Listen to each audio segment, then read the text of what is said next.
yourself alone for any reason on Albuquerque's West Mesa can be a scary experience. Even a place that looks like it could provide shelter can be full of unpleasant surprises.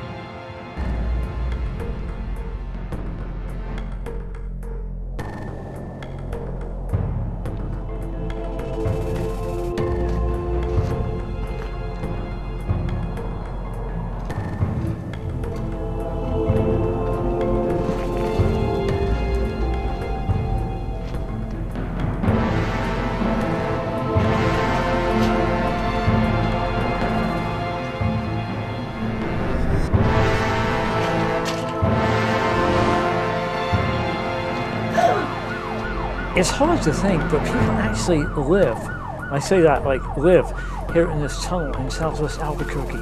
Can you imagine this? Maybe you're preparing to settle down for the night. You just woke up from a good night's rest. Maybe a nice room, a nice bed, a nice house. Even if you don't think it's that nice, it sure beats this, doesn't it? But probably above all things, you felt safe. You didn't wonder if every noise you heard was somebody going to move you on, somebody going to attack you, if you were going to get raped or robbed or smacked around.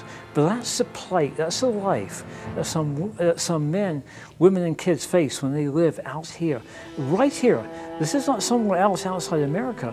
This is right here in Albuquerque, New Mexico. Here's a living story of how dangerous life can quickly become. Listen as Linus Carver tells us his story of how his mother's untimely death catapulted him into a life of substance abuse. Joy Junction helped him find forgiveness, redemption, and restoration. When my mother got attacked and then died, I really went into escape mode. This guy showed up on my mom's porch and he just ended up staying in her backyard. And she didn't know. She didn't know. And all of a sudden stuff started missing of hers, you know, money and things. Was suspicious, went into the backyard and noticed, you know, the tool shed back there, and she went back there and found a bunch of her stuff with his bedroll and everything. And he came across her and discovered her, you know, going through his things, as he put it. And that's when he hit her across the face with a whiskey bottle. And then he grabbed a sledgehammer and went to town on her head. So, and then he broke into her house and started gathering more stuff and stuffed it in her van. And before he left, he tried to set the house on fire. Well, when I found out what had happened to my mom, I mean, I went through the entire gambit of emotions, and you know, almost immediately I was, you know, stunned. I was just completely shell-shocked. Then I really just started buying a lot of drugs, a lot of meth, and started doing that, and that was sort of my fuel, and really just. I was going into a depression, and I eventually couldn't get up in the mornings. There was a point where I eventually just basically had a nervous breakdown. And I just wanted it all to be different, over. Walked up to the bus stop, took the bus to, I was selling plasma at the time, took the bus to the plasma place, sold the plasma, and called Joy Junction. And they said, there's a reason that you're homeless. We're here to help you get your life together. Not just get off of drugs and stay off of drugs, but put your life together through the Word of God and our life recovery classes. When you're a drug addict, there is no cure, basically. The best you can hope for is to be in recovery. What Joy Junction offers is an opportunity. I don't know where my life would have ended without Joy Junction. The safety at Joy Junction provides an alternative to the stress, fear, and uncertainty of living on the streets of Albuquerque. Right behind me, as you see, is a cross and an open door with a light. Inside this building is warmth, security, hope, loving, caring staff you enable us to pay to tell the story of Jesus Christ and to give hope and encouragement and love and a warm, safe place to stay to all of our guests. Everybody who stays in here tonight will wake up safe, They'll wake up on a bed, with a pillow, with a mattress, with sheets. They'll wake up to a warm meal before some of them go back out on the streets again tomorrow. Here is one man's story of addiction. Herbert, tell me how long you have been, an alcoholic for? 26 years. And what was it? What were there issues in your life that caused you to take refuge in alcohol? At first, it was just normal. Oh, it's just good stuff. A six-pack of beer would last me a whole week. The next thing I was doing was slipping into more compromising with my morals and my lifestyle. But what was there about it that made you go back to the bottle? I felt being a backslidden Christian at that point. So you were ashamed? Yes, I was ashamed, and I wanted to hide my shame and my guilt, so I went into the bottle. Right. So since you've been here, how is life looking? I see joy coming back into my life. I see being God's forgiveness and being part of the ministry. Not only involved in my recovery, but being involved in a ministry that I thought I wasn't worthy anymore. You discovered that's not true, that the Lord loves you, right? Yes. Where would you have been if we weren't here? What would have happened to you? I would have continued to drink, I'm sure, because all my environment where I was at is not focused on Christ. People here have helped me, encouraged me, and it's a real safe place for a Christian to redirect his heart and his mind towards God. I'm listening to the Lord. I'm praying to tell me what He wants me to do. I've had my prayers and hopes to be a light to others, but I'm not sure where that light is going to be at. I'm leaving it open for Him to guide me. I don't want to direct my own paths anymore. I've done a worse directing my paths. And Herbert, what would you like to say to the many people who give $1 a month, $20 a month, $100 a month to make us allowed to operate? Or rather, that allows us to keep the doors open? All that is treasures in heaven. It's treasures in heaven where no moth or no robber is going to steal, and Jesus is glorified. You have an awesome smile, Herbert. I want people to know that there's help. I want people to know that there's a shelter, that if you're an alcoholic, they will help you. It's a lot of people are scared. But I just came back from a trip to downtown Albuquerque, in the heart of downtown, where downtown is very different. There's no safety, there's insecurity, there's danger, there's violence, there's drugs, there's alcohol, and it's not a safe place to stay. Perhaps as you watch this, you're thinking of going to bed, or maybe if you see it in the morning, you've had a nice warm sleep in a nice safe warm bed. That will be the case of these folks here behind me. Former Joy Junction guest and staff member Jody Lynn Barker found hope and a new life at the shelter. My husband was involved with a serious drug dealer. Some things happened that a phone call was made and death threats came. He was afraid of what he would do as retaliation if the death threats were followed through. So he called his mother. He had an uncle that lived out here, and we came out to Harris Canyon, hoping we could make a home there. Due to the uncle's alcoholism and my husband started drinking again, we ended up being homeless. Well, my husband called AA headquarters here in Albuquerque, not knowing where to go. And they said, well, there's this place called Joy Junction. We were glad that they kept us together as a couple because we were not married at the time being. So we called and we called, couldn't find our way in. And thank you to the staff being very patient. We finally made it after about 3 hours trying to find our way through Albuquerque. That night, a little confused, kind of not knowing what was going on, because it was like the rug had been pulled from underneath our feet. So some of the people there that we stayed there that night, they said, well, you know, we have a Christ in Power program, and it's a life recovery for those who have addictions. I am a recovering drug addict. My husband is a recovering alcoholic. So we signed up into this program. And for both of us, it was not our first time through a recovery program. Really completely enjoyed it. I was raised in the church. I have a lot of biblical knowledge, but because of the drugs, a lot of that escapes. Especially the unconditional love. When we don't love ourselves, it's hard to believe that there's somebody out there that loves us, and then somebody that's even greater than all of us that unconditionally loves us and is there to build us back up. Without Joy Junction, Jody Lynn could have ended up somewhere like this. This looks bad, right? Chairs, furniture, dirty floors, messy. Not exactly the sort of place you would want to spend a night in to sleep. But this is almost paradise compared to some of the homeless camps in downtown Albuquerque, because not only are they dirty, they're dangerous, and in some instances they have been known to be deadly. Just a few days ago, somebody took a vehicle and apparently just deliberately ran through a homeless camp area and killed at least one person, injured several others.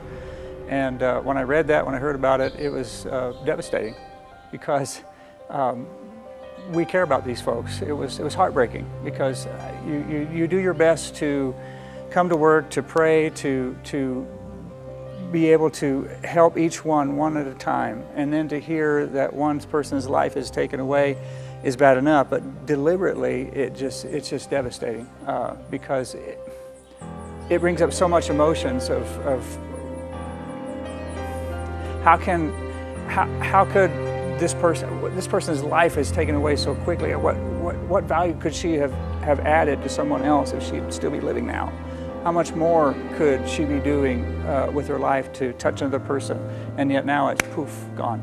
And it hurts. And I know it hurts the homeless community too, because as our own residents here at Joy Junction, you can see them stirring a little bit with anger over these kinds of things happening.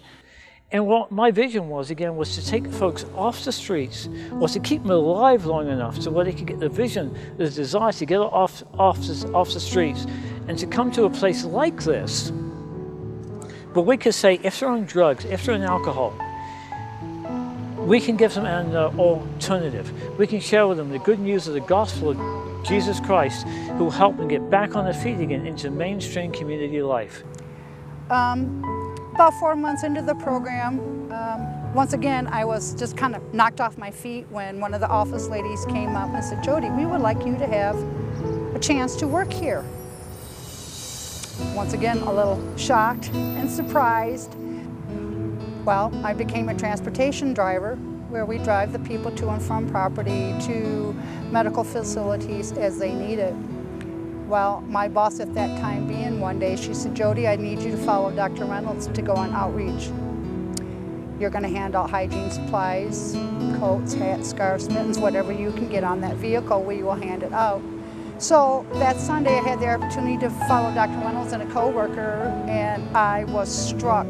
Being homeless, you just never realize the wide scale of the homelessness until you're out there in the streets. And the next thing I know, I was given this beautiful truck to drive, to go out every day to feed the poor, the needy, the homeless, those with mental illness, those through recovery. It has really opened my eyes to a lot of things out here in the world that sometimes we take for granted and we just walk by. We go, "Oh, it's another homeless person," but that homeless person is a father, mother, somebody's child. So, yeah, it's a very life-changing experience for me, and this is kind of emotional because I am going to return home after being out here for 5 years, and I pray that I can be blessed to bring this ministry back. There's a well-known saying, I'm sure many of you may have heard it, that life sometimes can be a walk in the park. And as you see, we're in a beautiful park right here in Albuquerque. But life for this man, and you see his image, was not anything like a walk in the park. Look at the image that you see now. Look at the staples in this man's stomach. Just a few days ago, before we filmed this man was viciously, brutally stabbed right here in this park. It never fails to amaze me how some people say, well, the homeless, they just choose to be homeless. I speak to homeless people every day, many, many times a week. I've yet to hear one single homeless man or woman that says, this is the life I dreamed of when I was a kid. As I was going through 1st grade, 5th grade, 10th grade, gee, I dreamed I would live in a park in Albuquerque or Los Angeles or wherever. So literally, even though this park is beautiful, life for this man was not in any way, shape, or form, it was not a walk in the park. So how did former Resident Services Manager Joel Steen get to Joy Junction? So for me, coming to Joy Junction was an interesting event because I was intending on getting into chaplaincy work, but I couldn't find that at the time. So I ended up volunteering at UNMH for several months, finished their volunteer chaplaincy program, and did a lot of volunteering there, enjoyed it. But it doesn't pay well to volunteer, so I was looking for work, and a job opened at Joy Junction for a floor supervisor. And I saw that and actually a contact had given me that information, and I had no idea what that meant.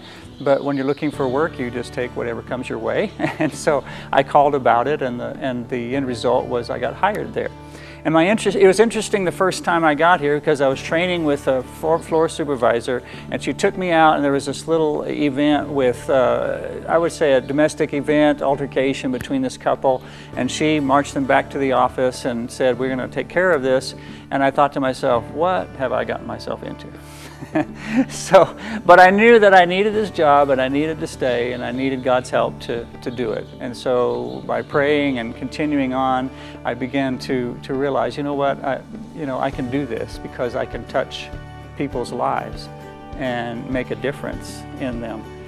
Joel Steen moved on to other opportunities, but God provided us with a compassionate replacement called Dennis Billy. Hey Dennis, good morning. Hi. And we're happy to have you here with us. Tell me a little bit about yourself, about who you are and where you were before you came to work with us and for us. Okay. Well, born and raised in Northern California, Native American. And before I came to Joy Junction, I was actually teaching elementary school at Legacy Academy, which is a part of Legacy Church where I attend. And so I was there for 4 years before I came here. Before that, I've been working in residential services and treatment centers for nearly about 20 years. In Arizona and New Mexico, Alaska and Montana. Tell me why, Dennis, you think that people become without a home, or why they end up on the streets, which of course the streets here in our city, as you know from events based upon a few months back, are not nice. They are not a nice place to be on. Why do folks become homeless? I believe there's just many reasons why. One of the reasons could be loss of jobs, could be mental health issues. I know that addictions do stem from issues that we've had to deal with from maybe stemming from our childhood with abuse and neglect and certain things that we had to deal with growing up. And our solution is to involve our lives with addictions of a variety of things. I often hear the comment from folks that we mix and mingle with, well, Dennis is homeless, he's an alcoholic, Jeremy's, a drug addict just because he wants to be, or he's living on the streets because he wants to be. But you don't agree with that, do you? No. So expand on that a little bit and tell me a little bit about what goes beneath here, why somebody becomes homeless. Well, I believe that when the homeless folks are looked upon as like a one-dimensional caricature, they are being viewed on what they see just on the surface. They will see a person that's panhandling on near the interstate. They don't realize, well, what caused them to get to that place. Like when we look at an iceberg, you only see just the tip of the iceberg on the surface of the water, but they don't see that there is massive amounts of ice below the surface.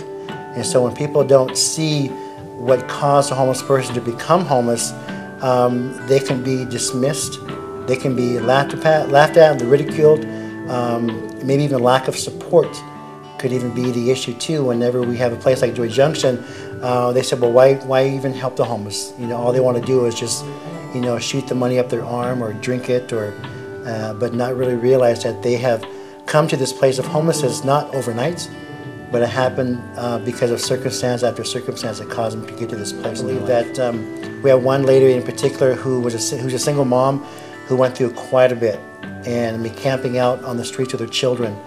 And now she has a house of her own. She has a full-time job. Yeah. And so we actually call her our superwoman, because she's been the standard of success here at Joy Junction. And I'm really sad that she's gone, but I'm very excited that she's out there, you know, being successful, being self-sufficient, and providing for her children herself. So I'm very blessed to have been a part of that, even just for the short time that I have been here. Lives are changed every day at Joy Junction, and every life has a story to tell. A lot of stories. I could write a book on all the stories over the last 2.5 years of people I've met, things that have happened, both good and bad. Some of my favorites have been one time when I had opportunity to teach a class. I was able to teach that class, and then there was this emergency that happened right after class. And the woman needed to go to, I think, one of the hospitals, Presbyterian, I guess. And right when the EMTs came through the door, as I was bending down to see how she was doing, make sure she was okay, she looked at me and said, "You know what, I struggled with belief all my life, and after hearing your class, now I believe." Yeah, as you watch this, you have probably seen, or you have seen for sure, a number of people, a number of lines who are standing behind our Lifeline of Hope truck. On various postings on Facebook, when we show the line of people standing behind waiting for food, to all intents and purposes, they look healthy. They look well, and some of them look pretty muscular as well. So a few comments sometimes we have received have said, well, why don't those guys get out and get a job? And my response to the people that post this stuff has usually been, how do you know they're okay? Because outside appearances can be totally 100% deceiving. Joy Junction founder and CEO Dr. Jeremy Reynolds has his own story of homelessness to tell. You know, it takes me back over 30 years when I was homeless on the border of New Mexico and Texas. I'm English, as my accent occasionally gives away, and I got married to my ex-wife in 1979, became homeless in 1981, and due to a long series of issues going on in my life, most of which are my fault. And I could have worked, and I had many people saying I needed to work, which is true. But I didn't have it in me mentally to work. So again, I ended up homeless. So cut a long story short, again, on this end of January 1982, I had enough money to get a bus ticket or a bus ride from Tallahassee, or I was staying with some friends, Tallahassee, Florida, to Dallas, Texas. I was scared. I was much more English then than I am now, and I was scared. I was dumped off, and I got onto the highway. It was raining, wet, and of course, as you know, the big trucks go back and forth on the highway, splashing you. I got a few rides, and it got later, and it got later, and it got later. It was so scary. I was disillusioned, again, apparently able to work, I stress that. But inside my head was something different. I felt ashamed, I felt like a failure. I felt like I had let my ex-wife and kids down. I felt like maybe I should go back to England. I felt everything I had done and strived for, striven for, everything I tried to do, I had failed at. And it got later, and it got later, and it got later. It began raining again. And so I grabbed some newspaper, 2 or 3 sheets or old ones, and I was on the edge of the highway again where these fast trucks were going on by and splashing me with water. And again, I recall seeing on one side of me was a motel, and it says something like, clean beds, HBO, $14.50 or thereabouts a night. So I thought, wow, this looks really cool. So I looked in my pocket and scrambled through all the change and the few dollar bills I had. I was like about $2 short. Can you picture being so close to a room, so close to security or semi-security and safety, and so far away? We often get asked why it is that the homeless population can't just get up and get a job, stop drinking or stop using drugs. And the one thing that we would like to say all the time is that neither you nor I or anyone else knows what these individuals are going through. There may be an issue of mental illness where they're not being medicated. There could be a variety of things. It could be that they don't have any family here. It could feel like they've lost all hope. And thankfully, we're here to help alleviate some of that. along with other resources throughout the Albuquerque community. There has been some talk after this tragic incident that apparently happened right behind me just a few days ago at the time that we are able to tape this, about the boys that were alleged to have killed these poor homeless guys. They have said apparently in police reports there were as many as 50 people, not they had killed, but 50 people they had injured. And again, I've been asked several times over these last few days, if that is the case, why would homeless people be so reticent to come forward? Well, you know what? The fact is that homeless people are notoriously reticent to come forward to the police. There's a bad, not a bad relationship, but there's a lack of trust relationship, understandably, between the homeless and the police. And let me tell you why. Homeless people typically get cited for very small things, maybe urination outside because they have no facility or no access, to use a restroom. Or maybe then they get cited for panhandling, flying a sign. Last year, Kathy Sotelo, we did a little experiment. We put on the corner of Rio Grande and the highway to panhandle. At the end of that time, a police officer came up and said, did I know what we were doing was against the law? I didn't. I thought aggressive panhandling was against the law, but we could have got cited, or a homeless person more than likely would have got cited. So typically you get cited for panhandling or flying a sign, urinating, loitering, being a public nuisance, being drunk in public. That being said, what happens when that happens? You get in the system, and that basically is the first step of a downward path. Because once you're in the system, homeless people typically, not all, but typically don't attend court. Then a warrant is issued for their arrest, and this is where all the trouble comes in. Because if you have a warrant for your arrest and you get beaten up, well, why are you going to go forward to those people that have arrested you and they have a warrant out for your arrest? You've been hurt, maybe badly, but if you go forward to the police, you may end up in jail. So that's one reason. And while we have many wonderful Sheriff's Department officers and we have many wonderful cops from the Albuquerque Police Department, we also, like in any profession, we have a few bad apples. So sadly, bad news travels faster than good news. So you have somebody who has a bad experience with a police officer, and all this goes around the homeless community, and so then to the homeless, at least for a while, all cops are bad. We know it isn't the truth. I've seen many good examples of cops who are trying to help the homeless, refer them to various area services. So what does all this mean? Many of the hurting and homeless have found out that a great way to get help is to come to Joy Junction. If you really put your mind and your heart to this program, and you really want to change your life, it will. Because see, me and my wife, it's been helping us a lot. And we really appreciate and thank God for this place. And because if you really want to get your life together and set the goals for yourself, there is people here that will help you. And if you want to help yourself. Very good. That's awesome. Thank you very much. Your gift makes a difference. With so much happening around the world and so many nasty things happening, maybe you feel that what you give and what you do doesn't make an impact. You can help the homeless right here in Albuquerque, get back on their feet again. Go ahead and give us a call right now, 800-924-0569, or go online to joyjunction.org and make a gift. Your gift, whatever size, can make a difference and mean a difference between spiritual, emotional, and physical, life or death for a homeless person right here in your city right now. Thank you so much for watching.